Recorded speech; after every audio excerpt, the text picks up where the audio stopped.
కరీంనగర్ జిల్లా చొప్పదండి ఎమ్మెల్యే మేడిపల్లి సత్యంకు నిరసన సెగ తగిలింది.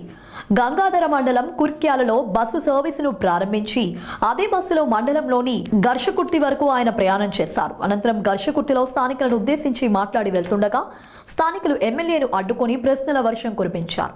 ఎన్నికల సమయంలోని ఘర్షకుర్తి గ్రామాన్ని మండల కేంద్రంగా ఏర్పాటు చేస్తామని హామీ ఇచ్చారని, ఎప్పుడు ఏర్పాట్లు చేస్తారో చెప్పాలని నిలదీశారు. సాగునీరు అందక గ్రామ పరిధిలో సాగు చేసిన పంటలు ఎండిపోతున్నా పట్టించుకోవడం లేదని అసంతృప్తి వ్యక్తం చేశారు. ఇప్పటి వరకు రుణమాఫీ పూర్తి చేయలేదని, రైతు భరోసా ఇవ్వడం లేదని అసంతృప్తిని వ్యక్తం చేశారు. గ్రామస్తులు తమ దృష్టికి తీసుకువచ్చిన సమస్యలను పరిష్కరిస్తామని ఎమ్మెల్యే వివరించడంతో గ్రామస్తులు శాంతించారు.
ఖచ్చితంగా